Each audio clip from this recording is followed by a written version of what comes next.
Nuestro propósito es crecer en el sexenio en promedio 4%. En el caso de México, sí, el crecimiento del producto está ligeramente por debajo del crecimiento potencial. El crecimiento potencial en México nosotros interpretamos que se va a ir acelerando gradualmente en los próximos años. Yo creo que las expectativas de crecimiento del 4% son bastante moderadas, razonables.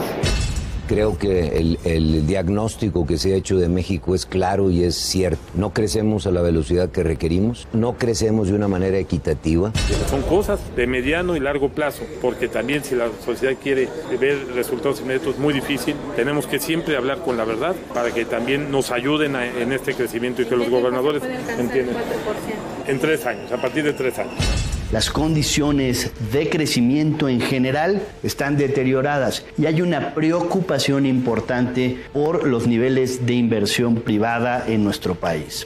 Yo estoy seguro que nos va a ir muy bien, porque miren, nada más quitarle, como dicen los tecnócratas, toda la variable de corrupción al crecimiento. Todo esto va a ayudar mucho en el crecimiento. Que todos los pronósticos son nada más eso, pronósticos, son adivinanzas, ¿sí? Nosotros creemos que sí, que vamos a terminar el sexenio con tasas de 4%. Vamos muy bien, va muy bien la economía, hay estabilidad económica, financiera, estamos creciendo, se están creando empleos, se está mejorando el salario. Probablemente empiece a detonarse ya muy pronto en esta cifra de primer trimestre que podamos empezar a ver tasas más altas de crecimiento. Nuestros adversarios están apostando a que nos vaya mal y un día sí y el otro también. Están hablando de estancamiento económico, de que no está funcionando el gobierno. Lo cierto es que vamos muy bien, muy bien.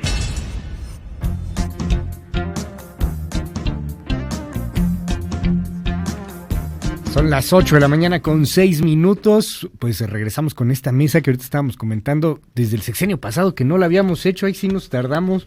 Sí. Nos tardamos muchísimo. Pedro Tello, ¿cómo estás? Muy buenos días. Hace un sexenio que no nos vemos. Hace un sexenio que no nos vemos prácticamente. Enrique Díaz Infante, qué gusto saludarte, ¿cómo estás? Qué gusto es mío, Luis. Gracias. Mario Maldonado, qué gusto verte en este espacio, ¿cómo estás? ¿Qué tal, Luis? Muy buenos días y saludos a todos. Oigan, pues hay temas económicos, ahora sí que para aventar para arriba.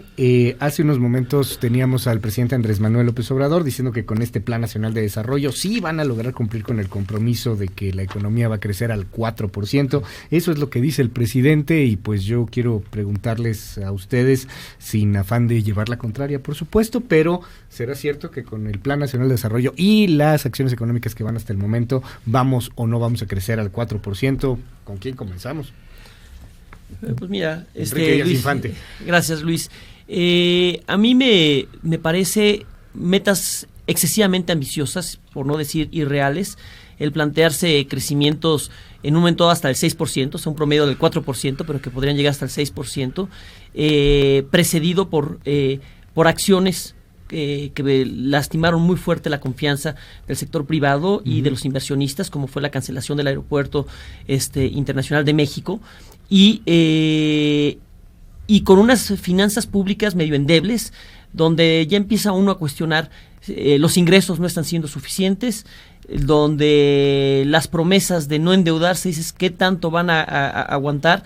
Y donde el impacto del gasto pues se ve que va a ser bastante limitado con malos proyectos, o sea, estarle gastando el dinero en refinerías, en trenes mayas, corredor transísmico puede tener más sentido, pero entonces estamos hablando de un mal gasto, de ingresos más débiles y de promesas poco creíbles en cuanto a deuda y con una confianza muy lastimada por parte de los inversionistas, que la verdad es que no ven rumbo en un país. Entonces, cuando de repente no ves rumbo y no ves credibilidad en lo que está pasando en cuanto al respeto al Estado de Derecho, en las inversiones y todo eso, pues hablar de crecer en promedio el 4% o alcanzar el 6% de lo que habla este Plan Nacional de Desarrollo me parece irreal y no veo poco creíble.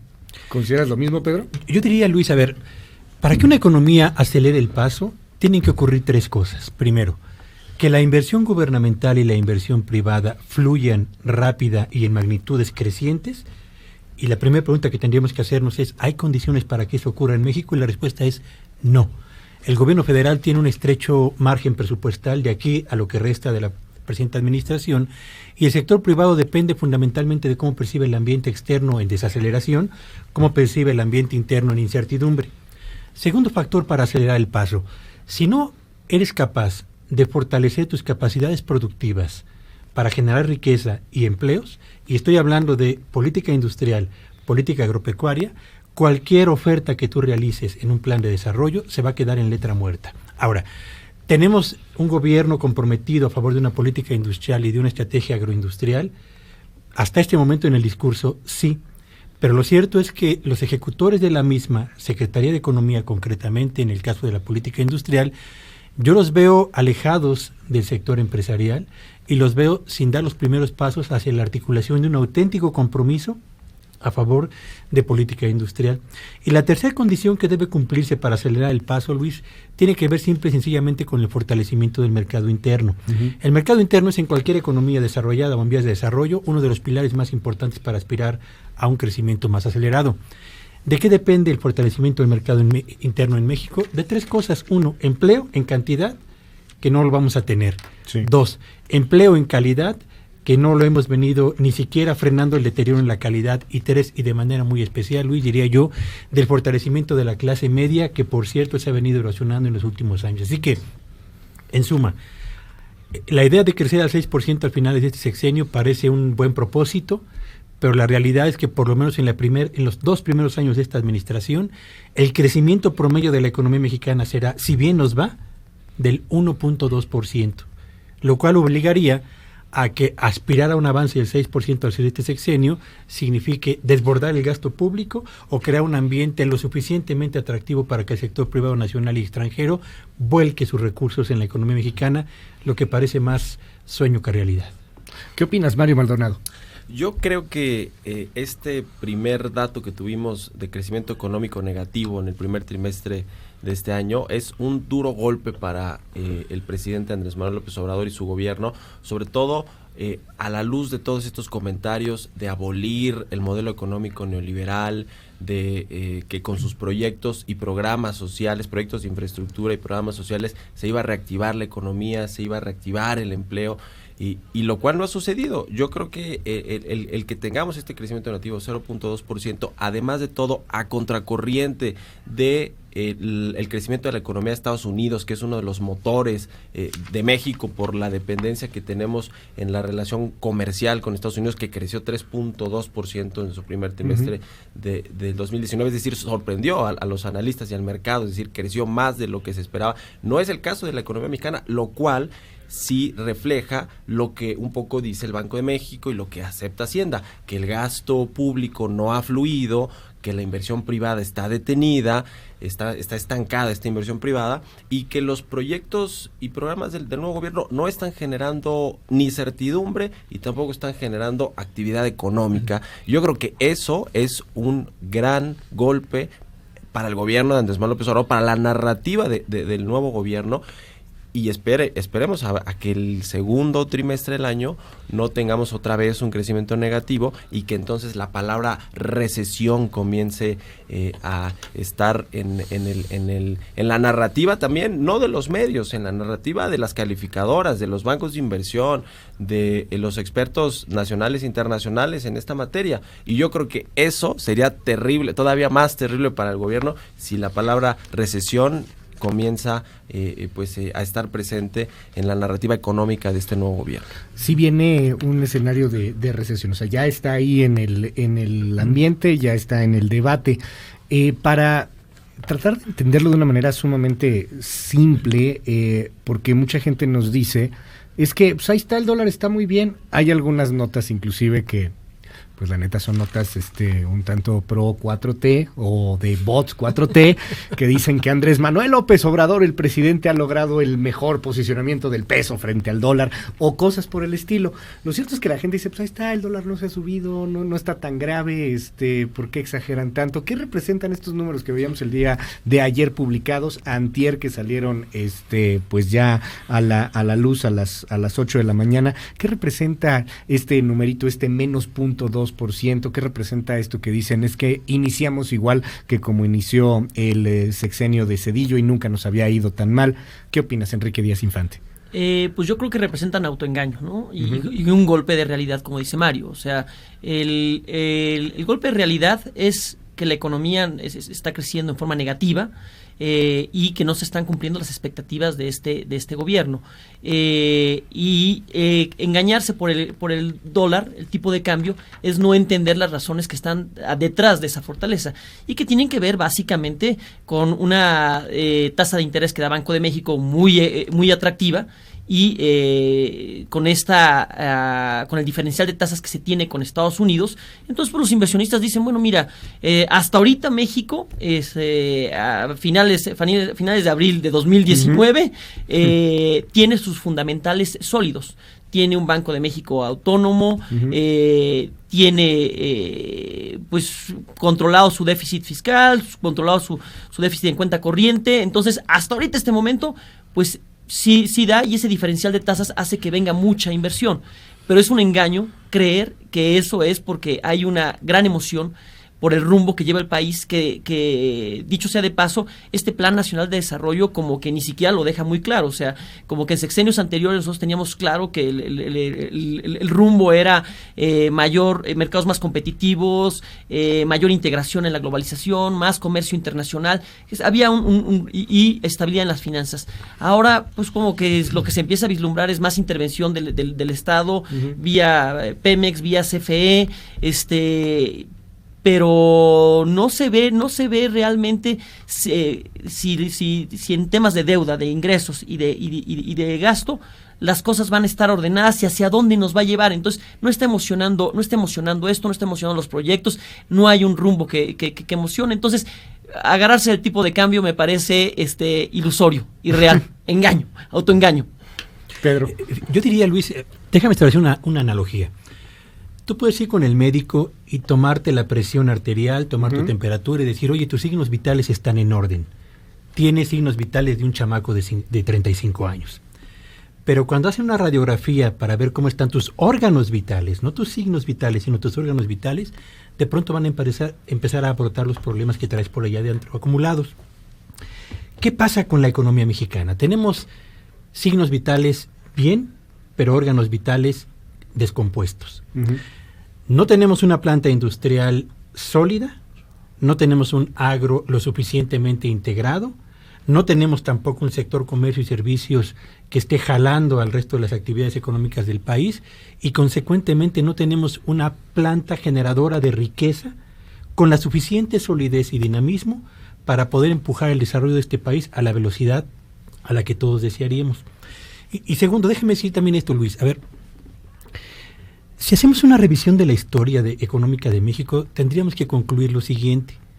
Ni la alternancia democrática que llevó a Vicente Fox a la presidencia de la República en el año 2000 garantizó un mayor desarrollo para este país, ni el arranque espectacular de un sexenio como lo fue el de Enrique Peña Nieto, y quienes nos están escuchando ahora lo van a recordar, con los famosos 11 puntos que señaló en su discurso de inauguración, y 24 horas después con la suscripción del famoso Pacto por México para destrabar las 11 reformas estructurales que impulsó durante su gobierno.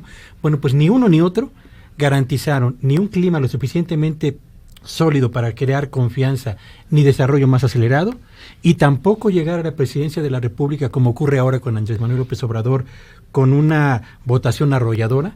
Son signos lo suficientemente sólidos como para esperar que este país vaya a avanzar con mayor rapidez. Entonces, ¿qué tenemos que hacer, creo yo? Tengo la impresión de que debemos hacer a un lado los signos vitales, inflación, tipo de cambio, etcétera, y de verdad concentrarnos en las bases que son las que soportan el desarrollo de un país: industria, agricultura y, por supuesto, sector servicios. Si no modernizamos, si no elevamos la competitividad, la eficiencia ahí, lo que sea que digamos por fuera se va a quedar solamente en letra muerta. ¿Qué opinas, Mario Maldonado? Fíjate que yo veo una brújula perdida del nuevo gobierno en cuanto a estimaciones, en cuanto a previsiones. No solo el tema del crecimiento económico del 4%, que tú pregúntale casi a cualquier analista de un banco, de una casa de bolsa, de una calificadora, un organismo internacional, o sea, el Fondo Monetario Internacional, Banco Mundial, y ninguno te va a decir que con las condiciones que tenemos actuales y con las proyecciones de proyectos y programas del nuevo gobierno, se pueden alcanzar tasas de crecimiento de 4%, menos, creo yo, de 6% hacia el 2024, hacia el final del sexenio, como se planteó en este Programa Nacional de Desarrollo. Pero no solo eso, creo que si nos atenemos a los datos del primer trimestre que se presentaron ya y que arrojaron este crecimiento negativo, pero incluso las expectativas de los ingresos presupuestarios, las expectativas de la renta petrolera que cayeron por ahí que cayó 24%, 24.7%, pero que todas estas expectativas, incluso las recaudatorias, quedaron por debajo de los estimados del gobierno. ¿De qué nos habla esto? Pues yo creo de una inconsistencia en el análisis serio de cómo está la economía y cuáles son las perspectivas que podamos tener en el corto, mediano y largo plazo. Y yo creo que eso se refleja claramente en las expectativas de crecimiento económico y en muchos otros factores. Entonces, yo creo que de entrada no se están aterrizando los pies en la tierra realmente del gran reto que tenemos de frente de acelerar las tasas de crecimiento económico, sobre todo porque se prevé que venga una desaceleración económica global. Creo que lo que pasó en el primer trimestre con Estados Unidos fue algo extraordinario, quizá de momento coyuntural, pero que la desaceleración global viene. Y creo que el gobierno no está, siento que no está al pendiente de todos estos factores que pueden incidir en el crecimiento económico, y cree que solamente con algunas políticas y proyectos puede sacar adelante la economía. Eso sin dejar de lado, digamos, indicadores muy importantes como el tema del desempleo, como el tema de la inflación, ¿no? Que las tasas de interés y demás, que eso ya es un asunto más de control de Banco de México, pero yo creo que no se están tomando en cuenta todos los factores que pueden hacer que el crecimiento económico sea mucho menor a las expectativas que tiene el nuevo gobierno, y creo que generar muchas expectativas, sobre todo para una base electoral, es decir, pues para muchos de los votantes, del grueso de los votantes de Andrés Manuel López Obrador, pues no es bueno, porque de entrada las expectativas que estás generando para los grandes gestores de activos y de inversiones, pues esa sí no está funcionando al revés, porque no están invirtiendo, o sea, inversiones en cartera sí, que vienen, claro, y que hacen que el tipo de cambio se fortalezca, pero es porque le estás entregando una tasa de interés muy atractiva. Exclusivamente, esos capitales golondrinos mañana se pueden ir y el peso se puede caer, digamos, viéndolo tan crudo como eso, pero digamos, las inversiones en activos físicos, digamos, estas grandes anuncios de inversión de empresas no han fluido, y entonces al mercado y a los inversionistas sí no le estás dando certidumbre en cuanto a tus proyectos y planes de gobierno. Sí estás creando expectativas para una base electoral, o para los mexicanos de a pie, que voy a usar ese término, claro, pero que muy posiblemente no se van a cumplir. Esa es la realidad. A ver, el presidente, igual que el presidente Trump, ¿no? Él tiene otros datos, ya ves que tenía otros datos, así le fue a la economía norteamericana, se va para abajo, no, él tiene otros datos, pero bueno, el presidente dice que tiene otros datos. Hace unos momentos, de hecho, dijo lo siguiente, que el peso se encuentra más fuerte que nunca, y que además la economía va a crecer, y que la inflación está prácticamente descartada. A ver si tenemos por ahí ese audio, vamos a escuchar lo que dice el presidente.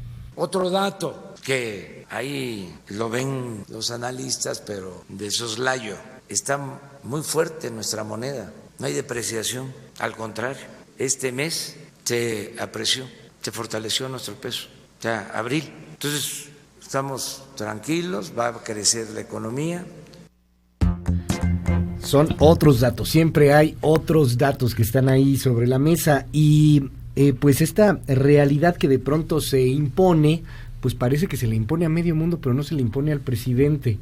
¿En qué momento se le puede imponer al presidente? ¿En qué momento realmente podría decir, no, sí hay que cambiarlo? Sobre todo tomando en cuenta algo que lanzaba ayer en el Plan Nacional de Desarrollo, y era que pues lo neoliberal ya no está ahí. Ahora lo mejor es citar a Flores Magón, con el Plan Nacional de Desarrollo del siglo pasado, de principios del siglo XX, en pues casi cuartos del siglo XXI. ¿Se puede crecer sin el neoliberalismo, con esta rajatabla como lo ve Andrés Manuel López Obrador, Enrique Díaz Infante?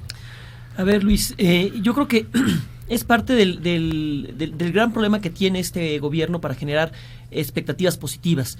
y que es cuál es el rumbo. Ya nos dijiste que no neoliberalismo, ya es todo en contra del neoliberalismo.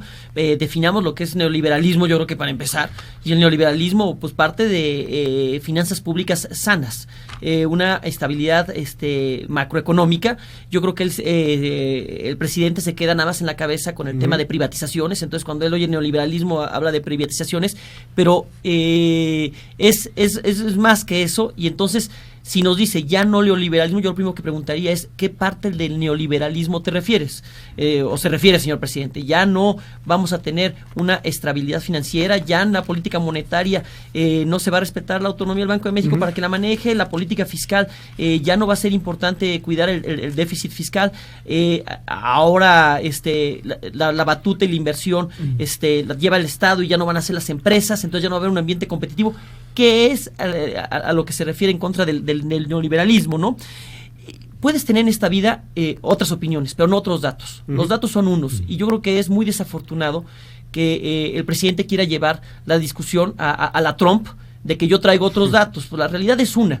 Sí, claro. Las verdades son unas, por más que salga todas en las mañaneras a decir otra cosa, que por cierto, fue impresionante ver que Integralia salió a hacer un análisis de lo que han sido las mañaneras, pues 60% no son verdades. Entonces estamos... Spin, ¿no? También de Luis Estrada. Los dos ahí. Sí. Bueno, exactamente. Luego anda ahí con el crédito que quiere ver. Sí, no sabía que había esta discusión de los créditos, pero el hecho es que se está demostrando que las mañaneras no es información dura. Entonces es un foro de verdades alternativas de López Obrador en su mundo de Alicia y País de las Maravillas. Realismo mágico. Realismo mágico, exactamente. García Márquez estará llorando de la emoción ahí al ver esto. Entonces sí es preocupante porque la economía crece con base en confianza y con expectativas y no está logrando crearlas este gobierno porque no hay claridad en el rumbo y lo que los pinceladas de rumbo que trata de plantear no emocionan, no gustan. Y pues la verdad yo veo muy difícil su 4% en todo el sexenio y 6% a final, y es preocupante el tema de los datos. ¿Qué nos dices, Pedro Tello? Yo diría que tenemos un panorama internacional que apunta en sentido contrario al propósito gubernamental de acelerar el paso en materia económica, y tenemos un ambiente nacional y una planta productiva nacional, Luis, que está más llena de interrogantes que de certezas sobre sus capacidades reales para generar más riqueza y para generar mejores empleos. Y tenemos por otro lado un gobierno que ha generado expectativas muy amplias, muy grandes y realizables, parecería en este momento, contra un país, una sociedad que está ávida de respuestas y de resultados que no parecen llegar y que por lo menos, insisto, en los 2 primeros años de esta administración no van a llegar ni en crecimiento, ni en calidad del empleo, ni en cantidad de empleos.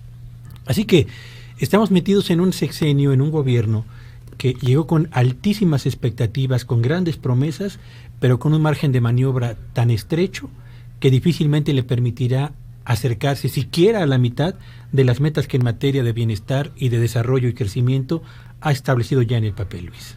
Mario Maldonado. Este tema de las expectativas, de nueva cuenta, creo que es muy importante porque el gobierno, particularmente el presidente, lo está aprovechando porque tiene un bono democrático muy grande, es decir, una popularidad muy alta. Entonces puedes generar expectativas a tu base electoral de nueva cuenta, o al país en general, a todos los mexicanos, pero falsas expectativas. Y el hecho de decir que yo tengo otros datos o estamos muy bien, porque es algo que recalca y dice, a ver, caímos 0.2% en la economía en el primer trimestre, pero estamos muy bien. Estos son los analistas, conservadores y demás. Es un poco este discurso con todas digamos las comparaciones distintas que pueden ser y que son odiosas la mayoría de las veces.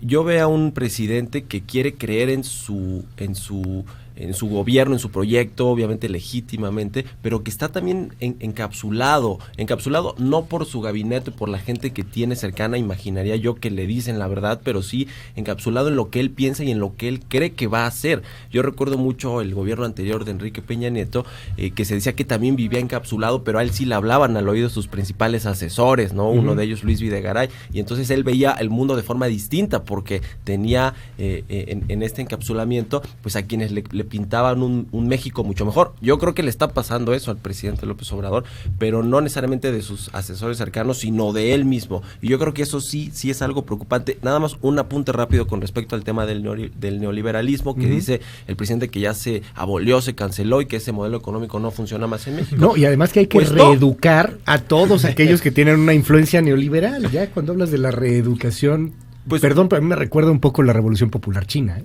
Sí, a lo mejor soy un exagerado. Mira, ya Pedro Tello me vio con cara de que exageradito, pero eso de vamos a reeducar, pues, ojalá que cómo van a ser los campos de reeducación. Muchas de las bases de lo que es el neoliberalismo, un modelo neoliberal que bueno tiene, o sea, es muy debatible, ¿no? ¿Qué es el neoliberalismo? Pero se basan en este consenso de Washington, ¿no?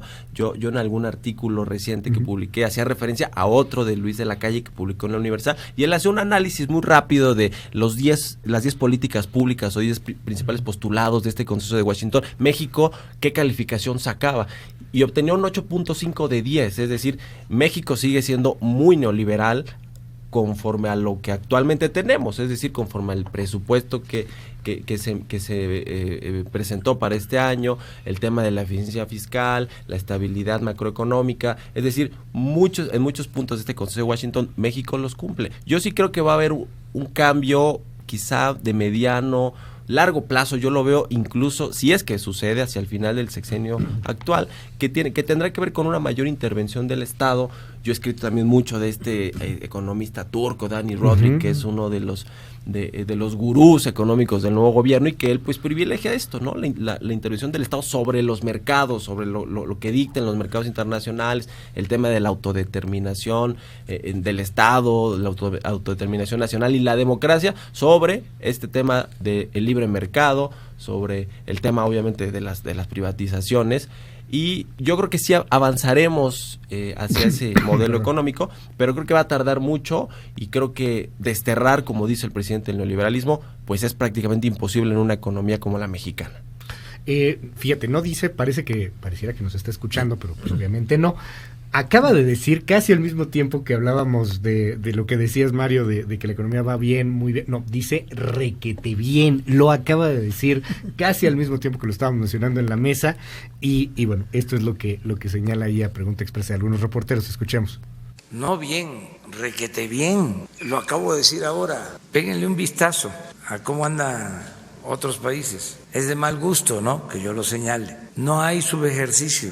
Son datos de la Secretaría de Hacienda, presidente. Sí, porque hay ahorros. Bueno, pues ahí está, no hay subejercicio, hay ahorros, que por cierto ahora también los va a poder manejar un poco más a discrecionalidad el presidente con estas nuevas leyes en cuanto a sus planes, a los programas prioritarios de su Plan Nacional de Desarrollo. Para concluir esta mesa, pues muy interesante, muy polémica, y dirán algunos, pues inclusive hasta muy preocupante. Pues cerremos ahí con una reflexión quizá un tanto provocadora. El presidente habla mucho de la pobreza franciscana, y hay ya algunos analistas que están diciendo es que sí, es un presidente que está buscando un país con pobreza franciscana, un país en donde con poquito todo se puede hacer, aunque sea más chiquito, pero así con poquito nos alcanza absolutamente a todos. Es una visión pues que choca mucho con una visión estudiada de economistas, que choca mucho más con la visión del mundo actual, que es más bien crecer y crecer y crecer. Y de ahí que les quiero preguntar, ¿será que sí, que queremos un país, o que quiere el presidente un país de pobreza franciscana, y particularmente en donde sea el que reparte más el gobierno y no la iniciativa privada? Porque también vamos viendo cómo cada vez hay más y más y más y más elementos que se van a la iniciativa pública o al sector público y no a la iniciativa privada. Me llamaba tanto la atención lo que decía Javier Jiménez Espriu, ¿no? A ver, la iniciativa privada no tiene nada que hacer en el aeropuerto, así tajante, ¿no? ¿Por qué vamos a andar invitando a la iniciativa privada para hacer un aeropuerto? ¿Qué opinan? ¿Iremos a la pobreza franciscana para concluir? Enrique Díaz Infante. Pues mira, Luis, la verdad es que cierro con lo que empecé. El problema es de visión y de rumbo. O sea, ¿a quién le entusiasma un país donde te dicen que vamos a llegar a la pobreza, a una pobreza franciscana? Pues eso no es una visión que entusiasme. Poncho Romo ya nos dijo, cuando el presidente dice que va a haber una pobreza franciscana, créanle, es cierto. Entonces pues es un presidente que no tiene una visión y un rumbo que emocione, y eso le impide generar expectativas. Y yo me temo que en respuesta a tu pregunta, habrá que creerle. Híjole, lamentablemente empieza a dar señales de que sí hay que crecerle, más bien sí hay que creerle, y en ese sentido vuelvo a lo mismo, crecer al 4% en promedio y llegar a final de año con 6% del PIB, con esta visión de pobreza franciscana, la verdad es que luce una disonancia con la realidad, luce imposible. Muchas gracias, Enrique Díaz Infante. Pedro Tello. Yo diría que México hoy es un país marcado por una cantidad impresionante de pobres a lo largo de todo el territorio nacional. México hoy es un país que está literalmente polarizado entre un norte enganchado a la economía norteamericana, un centro que lucha por mantenerse enganchado al norte y un sureste que se ha venido rezagando consistente y paulatinamente. México hoy es también un país en el que la clase media se ha venido erosionando y es un país, yo diría, desarticulado productiva y en vías de desarticularse socialmente también. Esta estrategia que plantea el Plan Nacional de Desarrollo responderá a las necesidades del país en este momento. Yo desearía que sí, pero temo que la revisión primera que he hecho del documento me genera más dudas que certezas. Espero que el panorama internacional mejore, Luis, y espero finalmente que este gobierno entienda que si no hay fortalecimiento de capacidades productivas no vamos a ir a ninguna parte, y que la idea de repartir pobreza a lo mejor suena bien en discurso, pero en términos sociales y políticos no es una buena idea para un país en vías de desarrollo como el nuestro, que tras tantas promesas de modernización y desarrollo incluyente se ha quedado finalmente en realidades que escapan y se alejan cada vez más de la expectativa colectiva de bienestar. Gracias, Pedro. Mario Maldonado. El Programa Nacional de Desarrollo plantea sacar a 20 millones de mexicanos de la pobreza y a 5 millones de mexicanos de la pobreza extrema, quizá de la pobreza alimentaria. Yo creo que si logra la mitad del presidente Andrés Manuel López Obrador en este sexenio, va a ser elogiable, loable, y yo creo que todo el mundo se lo va a agradecer. Yo particularmente esperaría que así fuera, que fuéramos hacia esa dirección. Creo que el presidente está a tiempo de replantear muchas de las cosas que ha hecho que no están funcionando y que tiene el beneficio de la duda. Llega un nuevo gobierno, puede haber cosas que funcionan, otras que no. Yo creo que la clave está en replantear, en hacer un alto en el camino y ver qué funciona y qué no. Y por supuesto, dar señales de certeza para la inversión privada nacional y extranjera, porque la inversión privada representa el 23% del PIB y la inversión pública contribuye con un 3% más o menos. Es decir, sin inversión privada, y eso sí lo sabe el presidente y lo sabe su equipo económico financiero, no tenemos nada. Yo creo que debería de empezar por eso, por empezar a lanzar estas señales de certeza y de certidumbre para la inversión extranjera y la inversión nacional. Y sobre la pobreza franciscana, yo solo voy a decir una cosa: en el gobierno se la están viendo duras, negras, para implementar muchos de los proyectos y programas del presidente López Obrador.